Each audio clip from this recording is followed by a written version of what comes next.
Heyo, Plaidman here. So I shaved. Fun story.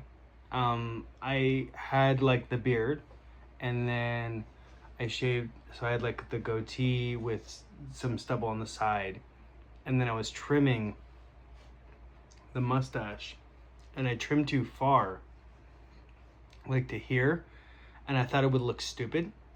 So I was just like, let me just shave it off, right? So then I had like this, and in the morning, my wife was like, "What's going on with your face? I don't like it." So I shaved the rest of it off. So this is what it looks like. It's so weird. I feel like I look young and weird and stuff. This is a catch-up video. I owe you guys several other videos. I'm so sorry. I lost track of time. I saw, I'm like, oh, it's been 10 days since I made a video. This is not okay. Sorry. There's no excuse. I could say busyness and stuff, and that's kind of what I want to explain. Not a justification, but just an explanation as to what's going on with my life and some of the trials and tribulations. So this is story time. Story time Monday. Well, it's almost Tuesday. Can we call it Story Time Tuesday? Yeah, why not? Yeah. So the nuts and the bolts of it are my kid is adorable. My wife is amazing. Kid is, he's like sleeping through half of the night and then waking up at 4 o'clock in the morning. And we've done this new thing where like sometimes we'll lay him in the bed and he like moseys or he ends up being on my side of the bed. So it's like, okay, dad's got to sleep on the couch, which for me is not the end of the world. Don't get me wrong. I love sleeping next to my kid. I love sleeping next to my wife. But if my kid getting a better night's sleep and my wife getting a better night's sleep means I sleep on the couch, I can sleep on the couch. It's not a problem. I don't mind. So that's fun. And, you know, there's something that kind of, I guess this is Dad Life Part 3. Dad Life Part 3. Yeah, F it. Whatever. Another thing that's coming up is like, today was really adorable.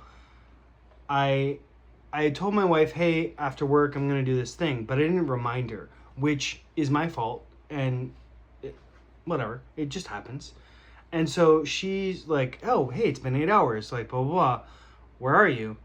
Are you coming home? Type of thing. And then I'm like, oh, blah, blah. And she's like, oh, initially annoyed. And then after a second, she's like, okay, cool. Like, you should do your thing. Because what I was trying to do is like apply for a job, like meeting up with someone at Starbucks. It was a productive thing. And I just have to reiterate something that I already know. And I knew earlier in the day. And I remember thinking and looking at my phone that I should take a second and remind my wife. And I was like, but I don't know how she's going to feel about it, yada, yada, yada. And it's like stupid. It's just stupid. Be in communication with your significant other. Like, there's the worst thing that's going to happen is they're going to be merp about it, right? They're not going to be happy about it. That's the worst thing. But if you don't, and then you do it anyways, it'll be way worse. Now, in all fairness to my wife, she was like, oh, after she chilled for like 2 seconds later, it was like, fine. And like, no, do your thing. And I was like, no, I'm coming home. Because when she called me, like the baby was crying in the background and I felt super bad. And I'm like, never mind, I'll just come home. I'll do it later. It's not super important, whatever. So I come home and she's had a heck of a day. Unfortunately, I don't know any of this. I find out afterwards. The baby was crying, but baby's not chilling. She's feeding him, yada, yada. And I'm like, hey, do you want me to feed him for a second? And I take him, finish the feeding. And I'm there with him right there and making goo goo gaga faces and silly faces. And he smiles and he even does this chuckle. And for those of you who have had young kids or even have kids in general, you know that there is so much value in a chuckle or a laugh or a smile from a kid. Now, I see all these things on like TikTok and Instagram where babies are smiling all the time. Not our baby. Our baby looks... Our baby acts like he's an old man and is like, You're not entertaining me, peasants. I do not like what you're giving me. This milk is, where's the vodka?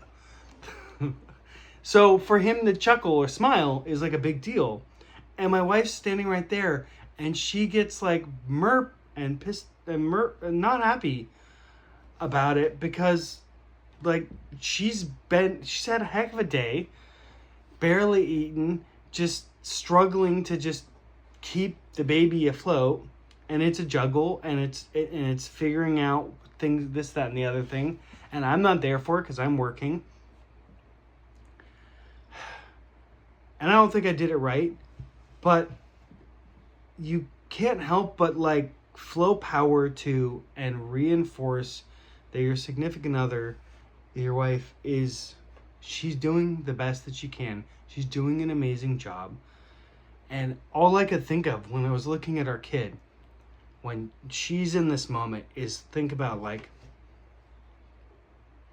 all the children throughout the world who are living in heinous situations and who are struggling to have enough water, let alone formula, let alone good formula, and their mom having enough breast milk because she's properly fed so that she can pump breast milk or feed them directly.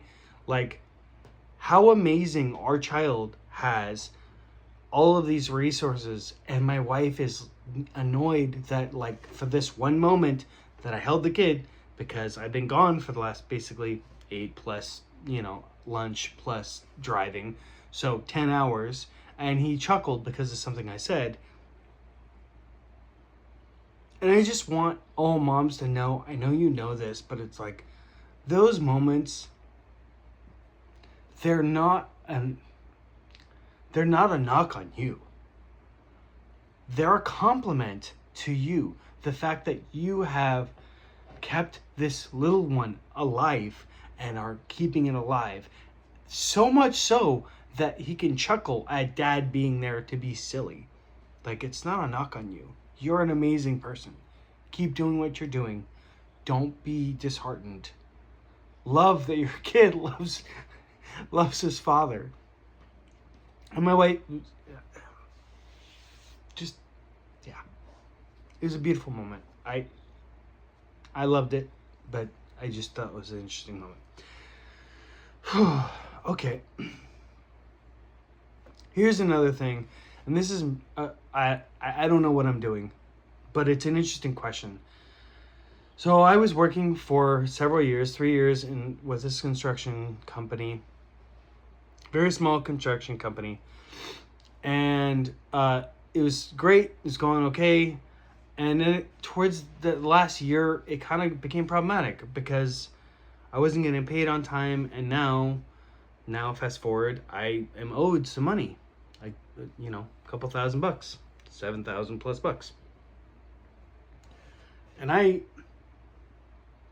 like the owner, I have no interest whatsoever in like taking legal action. I very much think he will pay me when he can. And I know it.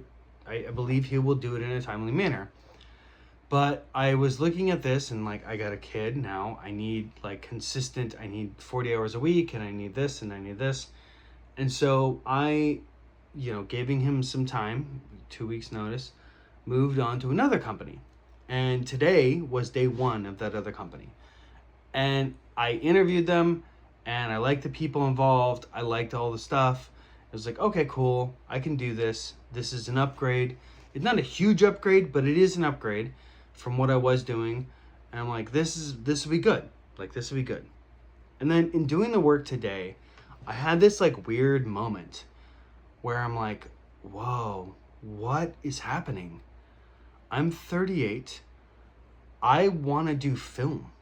I want to make epic film.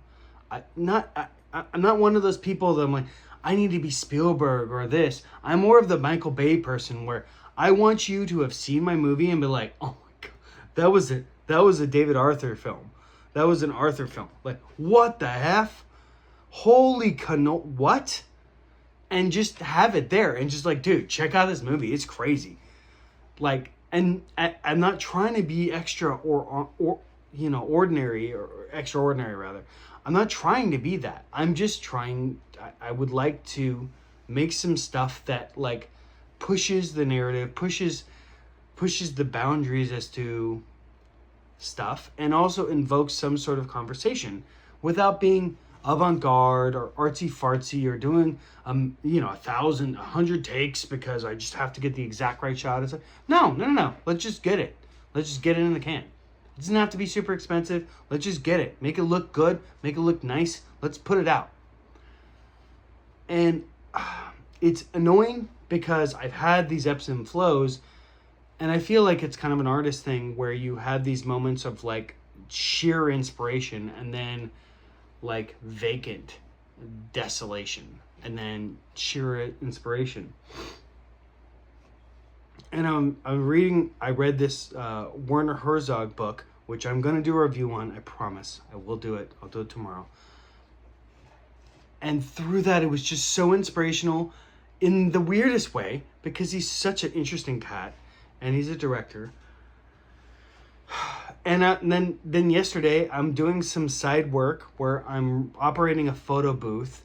And then in the process, we're talking about movies on the drive back and looking, and Michael Bay is producing a film called Armored, and I'm like, oh my god, like Leonardo DiCaprio, Once Upon a no, what is it called?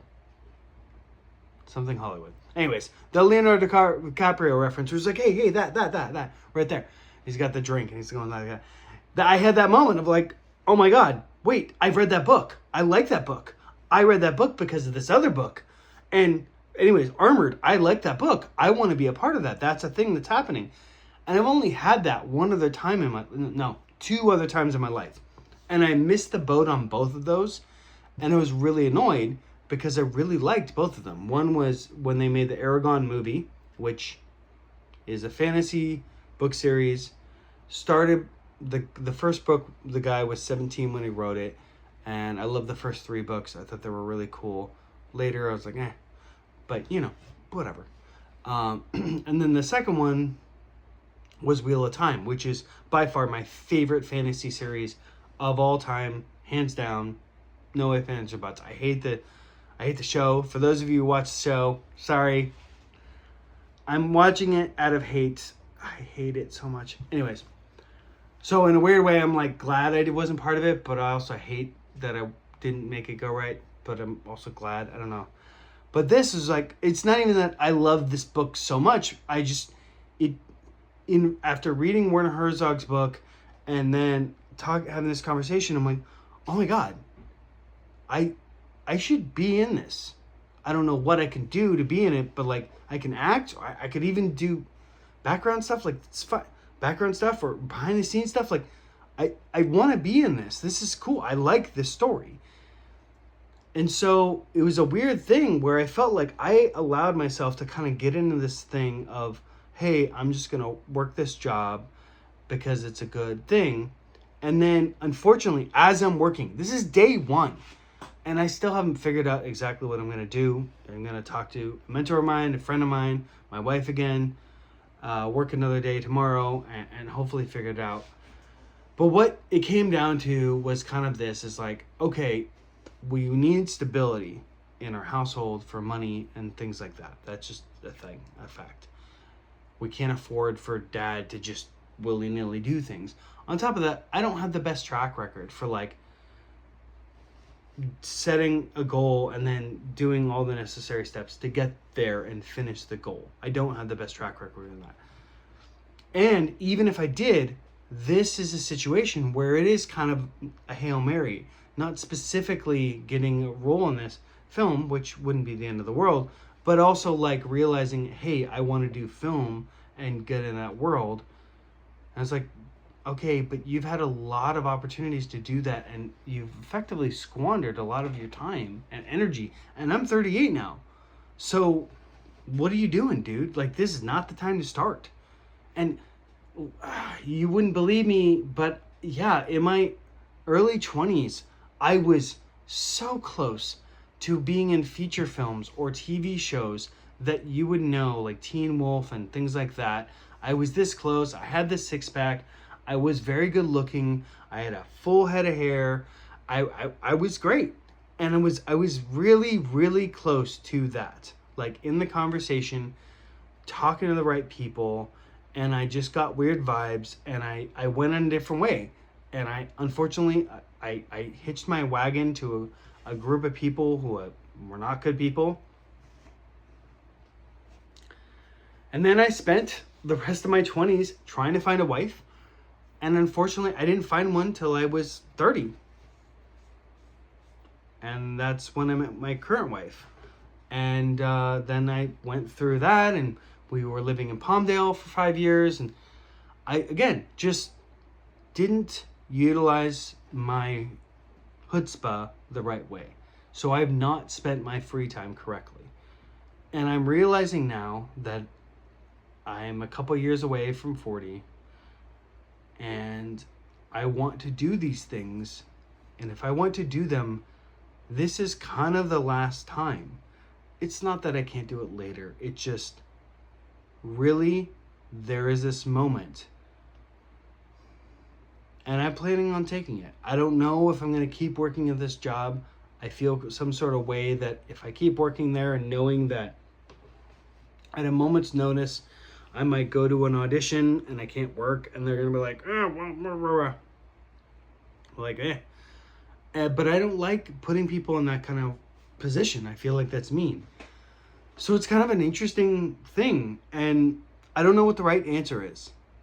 Hence why I'm going to talk to a mentor of mine and my wife again and a good friend of mine and try and better sort it out. Because I thought I had it sorted out, and then I got like re-inspired for the umpteenth time. And effectively, this is what I want to say is like dad life is, look, as dads, at least for myself, I'll speak for myself. There are many mistakes that I make, and sometimes in a day I make so many mistakes to my wife or to my kid or to myself and whatever. But ultimately, my goal is to provide for my family. And there's the financial provide, but then there's also the spiritual. Because I had this weird moment of like, if I do this like job and I just go down this path, is that me kind of closing the door on what I really, really want to do? And is what my real passion is, and something that I think I can make a lot of money and be successful at. And I don't know how it works with other people. I don't. And frankly, if it was a different job situation where it paid so much money, then it's like, well, it covers all my nut, so fine. Then I might be willing to take a back seat and be like, yeah, well, I'm making good money, so F it. I don't have a right answer. All I can say is that this threw me so much today, and I'm gonna have to figure it out tomorrow. I'll do your Werner Herzog thing. I'll probably do another thing because I think I'm backlogged on several stuff. But anyhow, I just needed to do this video and let you guys know. I love you all. We're working out. And hey, fun news.